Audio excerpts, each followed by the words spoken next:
This is Cadillac Unscripted on 107.9 CDY. It's sponsored by Independent Bank and Marianne Quist of RE/MAX Central. Every Saturday morning at 8:30, we dedicate a little bit of time to talk about what's going on in the community, the folks who are making a difference in the community, and Katy Huckle is with me. This is the first time in 3 weeks we have been together. I know. I've missed you, partner. I have missed you, too.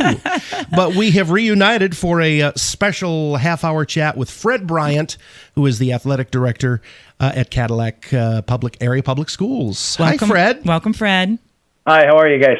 So one thing, and I think you figured this out probably when you were interviewing for the job, Fred, Cadillac is a sports-crazy town. We love our athletes, and our entertainment, in many cases, is attending games and cheering them on. Companies with corporate sponsorships, and we want our logos all over their stuff. And I'm sure you feel that momentum, Fred. So we were just talking to Fred Rich and saying, everyone's asking the man questions. Everybody wants answers. And so we're just so happy that you took a little bit of time to visit with us.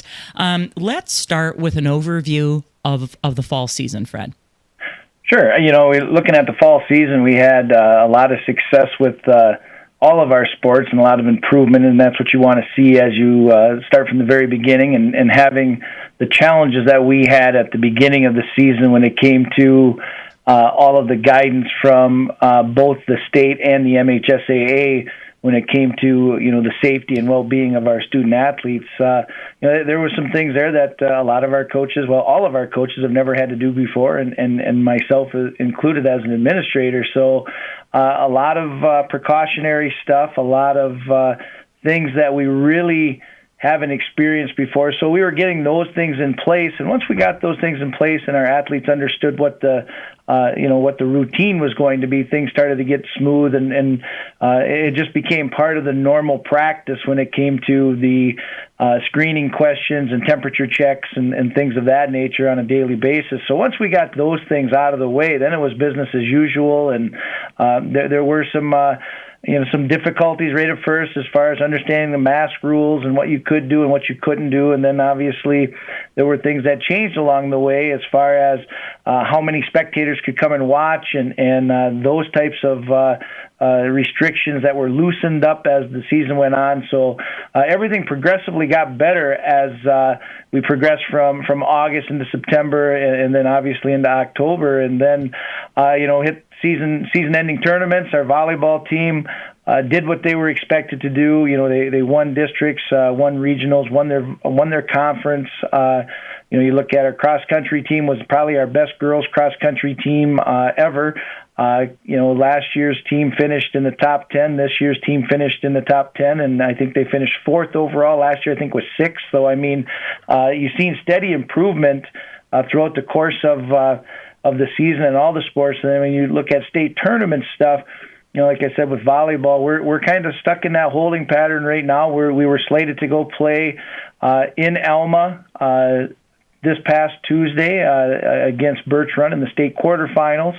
Winner of that would have been playing, had things not gotten halted, would have been playing in about 3 hours down in Battle Creek in the state semifinals. So right now we're in a pretty good place volleyball-wise. We just need to get things going. And then in football, playing in a really tough Big North Conference, I think gets us battle-tested and ready. We had a first-round bye because we were the leading playoff point getters for football in the entire region, not just our district. So that gave us home playoff field advantage for the entire run through regionals, and really we were able to take care of business. Unfortunately, Alma had to forfeit their game due to COVID concerns within their program, so that put us right away, put us in the district final. Played a good Sault Ste. Marie team, but you could tell we were rusty in the first half and having not played in a couple weeks, and knocked the rust off at halftime and really got after it in the second half and won going away to advance to the regional final, which would have been here tomorrow on Friday against Forest Hills Eastern, which, again, another good quality opponent, which when you get to the last 8 teams in the state in your division, everybody's going to be pretty good. So that's where we're at right now currently as far as the status within our fall program, and we're just kind of waiting on that directive from the health department and from the MHSAA as far as whether or not that December 8th return to play and competition date holds up. We're in the midst of a 3-week pause right now, Fred, and obviously back in the middle of March, there was a lot of hope that things would open up quickly, but that never happened. Is there reason for optimism this time? Well, I think so. I mean, obviously we were optimistic last year as well, and then unfortunately things just didn't play out the way we had hoped. And this year, having gone through 6 months of pandemic numbers and guidance and things of that nature, we're hoping that if we can somehow see an improvement over these next 3 weeks regarding the number of cases across the state and how things are being managed, well, we're hoping that we're able to get the rest of the fall season in, and really that's what the MHSA is pushing for, is to get some closure, because they've seen how tough it was on our winter athletes last year being cut just short, and then obviously on our spring athletes who never even got the opportunity. So that was one of their goals coming out this year, was that they wanted to make sure that we were able to get all 3 seasons successfully. And even if they looked a little bit different than what we're used to, that was their main priority. Fred, can you take us back when you get your athletes together on these various teams and you talk about the new normal and the requirements? What was the reaction of our student athletes? Well, a lot of it was, we're our seniors and our juniors that were participating at the varsity level last year, a lot of them understood that we would rather have to do this than not play at all, which was what the case was last year. So, I mean, the masking part, I think, was by far the most difficult part, to ask these kids to compete with those masks on while they're having to run and expend energy and do things that they normally, are free-breathing sports. So, I think the most challenging ones were probably volleyball and soccer, because with cross country, they had to mask up until they ran, and then when they ran, they could have their mask down, and then when they were done running, they had to mask back up. And our golfers didn't have to wear masks because they were able to maintain 6 feet of distance from the other competitors, and our swimmers obviously did not have to wear their masks. And the same thing with our tennis athletes; they did not have to wear their mask either. Unless they were, between matches, next to teammates, riding buses and things of that nature, then they were masked up. And then when you looked at football, they were able to use a clear mask that went across the inside of their face mask. So, that really helped, because we had some concerns about our athletes wearing masks and having mouthpieces in at the same time, and really restricting their breathing and even their vision to the point where maybe somebody coming in on a blindside tackle or something of that nature, they might not be able to see them. So there were some concerns there, but when we were able to use the clear mask, that was really helpful. And then when we looked at, volleyball having to wear their mask over their mouth and nose the entire time, I think that was by far the biggest hurdle. But then, going through and disinfecting equipment on a daily basis, and volleyball players going in and out of games having to hit their hands with hand sanitizer every time they rotated in and out, and just things of that nature that you would never even consider as something that you would have to concern yourself about as an athlete. Even the simple task of getting a drink of water, everybody having to have their own water bottles, us having to outfit our Gatorade jugs with touchless dispensers so that we wouldn't have kids touching the nozzles every time. So just a lot of things that you just took for granted for a long time. We had to put a lot of thought into to make sure that our kids remained, healthy and not contacting a lot of different things that each other would be touching. So a lot of pre-thought went into it with myself and Maddie and Brandon within our athletic department, and then we were able to come up with a pretty good plan. I think it's really good for those of us who are parents of non-athletic kids to hear all of these precautions that were taken, that is. So, Fred, what's it like as a sports administrator to have a season with this hanging over your head, knowing that it could all fall apart at any time? Well, unfortunately, we had to go through it once with our winter season last year, and having 2 teams in the tournament that were poised for some very successful postseason runs. Myself having a daughter on one of those teams and watching the anxiety and the hopefulness of what these kids were going through, and knowing that, as it got further along into the spring and then closer to the summer, and when they finally said, hey, we're absolutely not able to do this, very, very heartbreaking for me as a parent, as an administrator, watching these kids when they put all the time and effort into something that they really love, and not being able to finish it. And then obviously our spring athletes who had a lot of aspirations in track and soccer and tennis, golf, and all those different sports, baseball, softball, and they just didn't even get the opportunity. It was really tough to watch those kids go through. So, I mean, in this instance, having things shut down when we were so close to the end, we are so close that I'm hoping that there is a small window, and then that way we can get that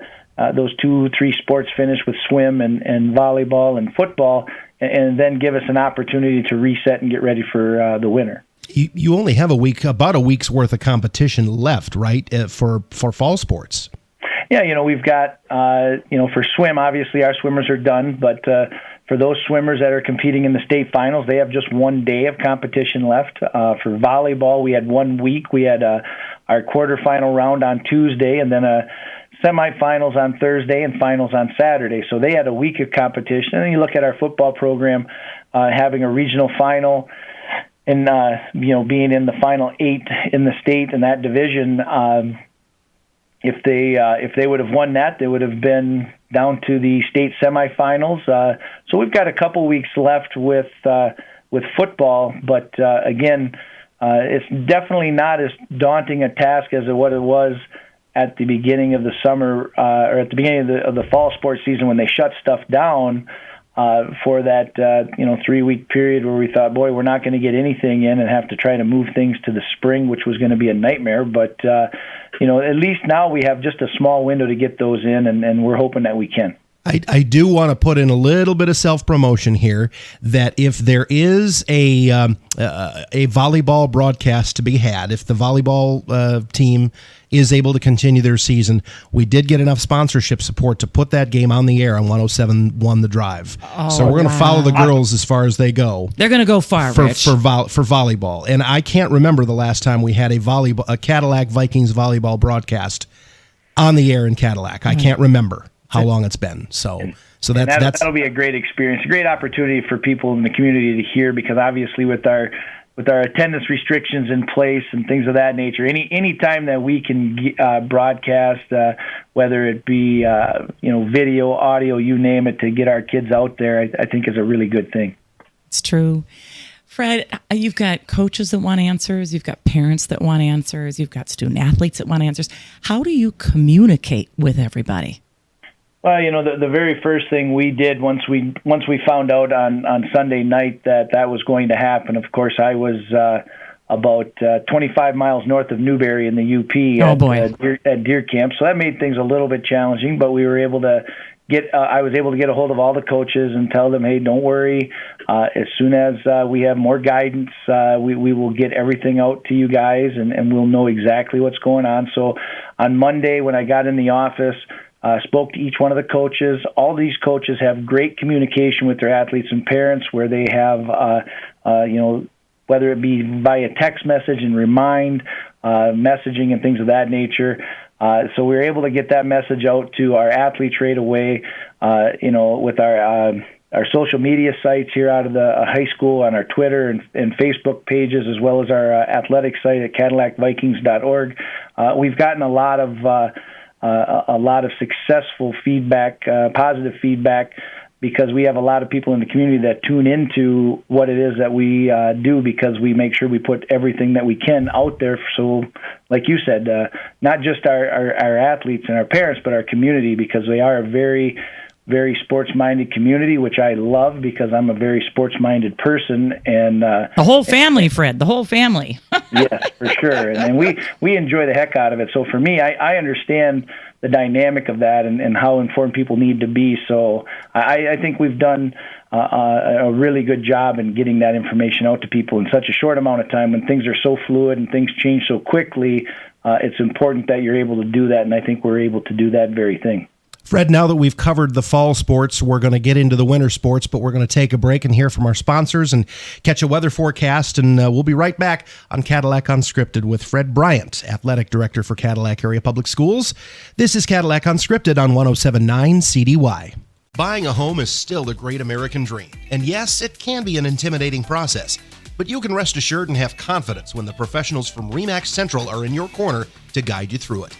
Mary Ann Quist of RE/MAX Central has helped hundreds of home buyers in and around the Cadillac area navigate the process over the years, and she's ready to help you too. From start to finish, from finding a home to submitting an offer, to understanding the purchase agreement, to inspections, surveys, and appraisals, to the time when you finally sit down and sign those closing documents, Mary Ann will be there. When you're ready to buy, talk to Mary Ann Quist at RE/MAX Central. See her listings at teamquist.com. Part 2 of Cadillac Unscripted on 107.9 CDY. Big thank you to our sponsors, Mary Ann Quist of RE/MAX Central and Independent Bank. And we continue our conversation now with Fred Bryant, Cadillac Area Public Schools Athletic Director. Katy, go ahead. Let me tell you, Rich, everybody wants answers from this guy, and he's handing them out as quickly as he can. The juggling that has been done by Cadillac High School Athletics and by Fred and his department is remarkable. Fred, tell us a little bit about what the winter season is going to look like, given the time restrictions now that are on you and on your athletes. Well, we were supposed to start this past week. We were supposed to start all of our winter sports were going to be in full swing. So boys basketball, bowling, hockey, and ski were all supposed to start on Monday. And, of course, we never even got to get one of those practices in. Our girls started a week prior to that for basketball, and 2 weeks prior to that, our hockey team was going. So we were getting ready to start all of our practices and get ready for competition. And our first competition for hockey would have been this past Tuesday against Sheboygan, and of course, with everything that happened, those are getting canceled. With our practices now, everything being shut down to December 8th, our best case scenario right now is for all of our practices to begin on December 8th. Obviously, we would have some overlap with our fall sports athletes that are still participating in the fall to finish those things up. So those couple winter sports would be without some of their athletes. But once we get going on December 8th, we would practice all the way through until after Christmas. And then the MHSA has us right now initially starting on January 4th.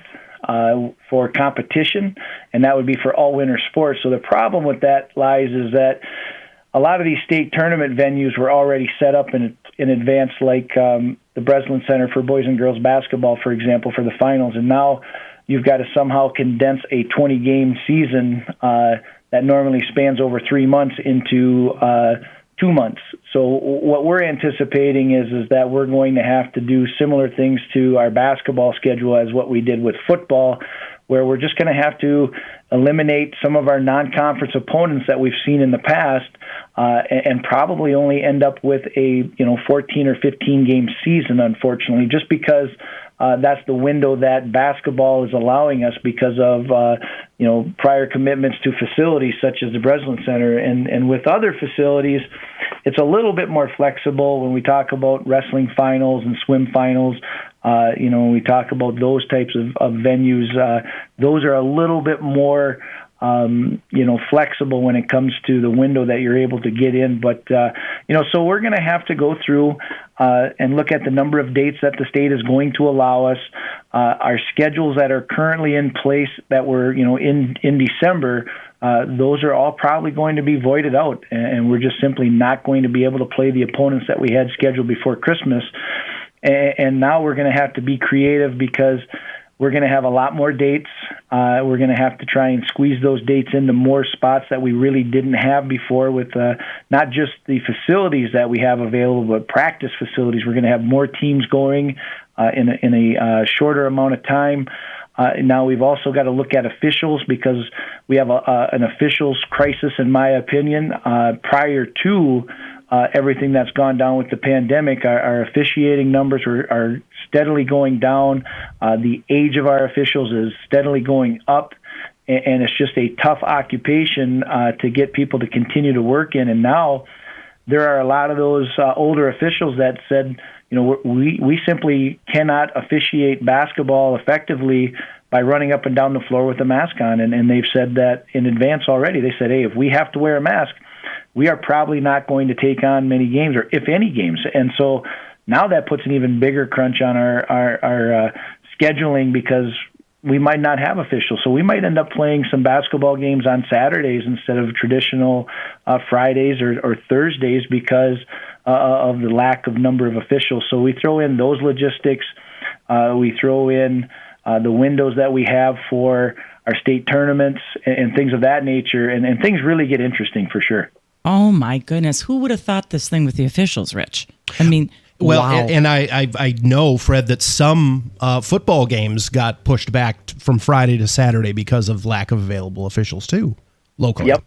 Yep, for sure. So, I mean, that's something that people, a lot of people, they pay their tickets to get in the game. They watch the game. They go home. And they say, that was a great game to watch. That was a lot of fun. And they don't really think of the logistics that go into just pulling off one single game when it comes to event workers and officials and scheduling of facilities and things of that nature. There's a lot of intricacies that go into it. So for me, I'm always amazed that we're able to pull those things off on a daily basis. When we look at Cadillac, we have anywhere between, on a normal year, we have between 130 to 150 athletic events that we host, not just attend as a program, as an athletic program, but just simply hosting in Cadillac. So we spend a good portion of the time that we have here at our school in the athletic department hosting events on a almost daily basis.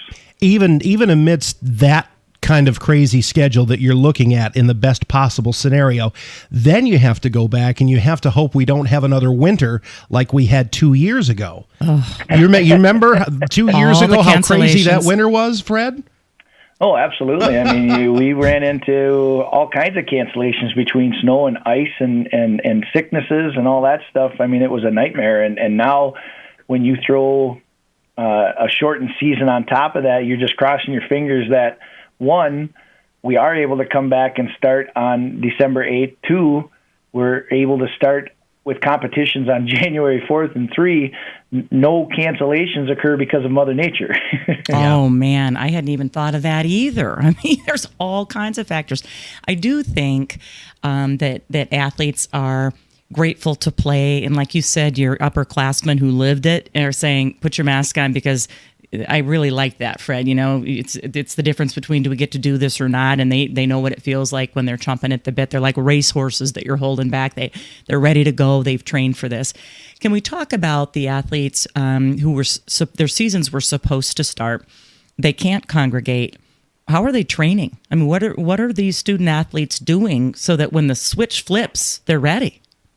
Well, one of the things that our coaches are doing, our winter coaches are doing, are taking some notes from what our fall coaches did. And what the coaches did this fall when things got shut down was, they were doing some virtual workouts, like Coach Mallory and Coach Bryant and Coach O'Malley. They were going through and doing Zoom meetings with the kids and virtual workouts, and telling them, okay, I want you guys to bring 20 pounds of weight in a backpack, and you're going to put that backpack on, and we're going to do these workouts. And, I want you guys to run X amount of miles a day, or we want to do, if you have your own volleyball, I want you to practice this, and this. So, I mean, I think that our coaches are kind of sharing that information between programs and saying, this is what worked well, this is what didn't work well. And just like with anything else, communication is a big part of it. And our varsity coaches in the wintertime have done a good job making sure that they have a good plan in place and communicating to their athletes, hey, if you have the ability to put a ball in your hand down in the basement or in your room, work on that. If you have the ability to go out and run and train and condition, go do that. And I think that that's really all you can do until you get the actual green light to participate, because all as much as we try and prepare our kids to be ready, when the rubber meets the road is when things really start happening, and that competition, when they first get that competition, it's going to be rusty because they're not used to not being able to go against live competition and banging bodies and the adrenaline and things of that nature kick in. So it's going to take us, a couple of weeks for us to really get our legs under us once we get into competition. And once we do that, I think it'll be business as usual, but it's definitely going to take a couple weeks to get acclimated to the facilities, to the conditioning. But I think our coaches will do a good job getting them ready. Fred, what can the community do to support you and the coaches and the student athletes? What do you need from us? Well, right now, the big thing is just support. There's not much that we can really do. Our hands are kind of tied as far as being able to have our kids congregate, practice, and things of that nature. So facility-wise, there's nothing we can really do. The other thing is like when we get closer to if we make deep tournament runs, let's face it, everybody's been in a financial crunch this year, and that doesn't, exclude the athletic department. Our gate numbers are down tremendously, and that means our gate receipts are down, and the things that we have normally been able to provide for our kids, opportunity-wise, experience-wise, those things are not completely gone, but they're definitely reduced from what we're used to being able to do. So, even little things as far as taking a charter bus or being able to have a team dinner, those things are all things that are important things that we provide our student athletes in key parts of their season. And you know what, if we can't do that because of where we're at financially, then that's something that we might rely on, a little bit of help from the community. But at the same time, we're not going to go out there and bang on doors because we understand how hard it's been on everybody here in Cadillac and across the state. So we're going to do what we can to get our games in and our kids to have a great experience, and we're hoping that the community jumps in and not only helps out but enjoys the experience along the way as well. Oh boy, you've got everybody behind you. Now, so if somebody wanted to sponsor a team dinner or maybe wanted to sponsor a meal for kids on the way home when they're on the bus or sponsor the bus itself, they would get a hold of you at the athletic department. Fred, is that the best way for someone to reach out? Yeah, that would be the best way for sure. And we've had individuals, anonymous individuals. We've had businesses that have stepped up in the past and have called us and said, "Hey, we'd like to do this for your kids," and we're never going to say no. We always say thank you, no matter how small the gesture is or how big the gesture is. It's just awesome that people want to be a part of it and contribute and be a part of Cadillac athletics.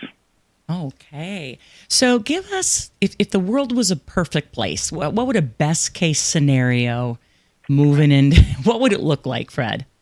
Well, best case scenario would be we start December 8th like we plan on. We win a volleyball and football state championship. Oh, yeah. We run into the winter season, are able to start in January with an adjusted schedule, run through a very tough Big North Conference schedule within our sports programs, throw a couple of conference championships up on the wall, and then compete in the state tournament without an interrupted run through the tournament there, because we have a really solid girls basketball team returning, a solid boys basketball team returning. We've got a young, excited hockey program that's ready to go. You look at our bowling program with the success that they've had over the years. Our ski numbers are good this year. And then we're starting wrestling again this year. So we're bringing wrestling back, and we've got, 25 to 30 kids that have already signed up for wrestling that we haven't even had a practice for yet. So best case scenario is all of those things starting on time, all of those kids competing at a high level, having a great experience throughout the winter, and then finishing off with a great tournament run. There is a chance that if we get back started in that 8th or 9th of December timeframe, that the football game and the volleyball game could happen on the same day. Volleyball match could happen on the same day, right? Well, I've already put the communication out on that, and I know that our volleyball program is playing on the 15th in Alma. our football, with us hosting, me communicating with Forest Hills Eastern, I've already requested that we play that game on the 16th because of our game on the 15th. So I really, anytime we can avoid those types of conflicts in those types of events is a good thing, because we don't want people having to decide in our community which program to go support on that particular day, especially in when we're talking about we're in the Elite Eight in both volleyball and football. We want everybody to be able to experience it to its full extent. Okay, that was my final question. Wow, yeah. I tell you, hats off, Fred, to the coaches and the programs that took these athletes this far. I mean, in the middle of a pandemic, amazing. So much to celebrate and so much to be proud of right now here today. And I realize we want these other things to happen. I think we all keep the faith with that, and we just support you and your coaches and your athletes, and you guys are doing an amazing job, and we just can't wait to see what happens next, Fred.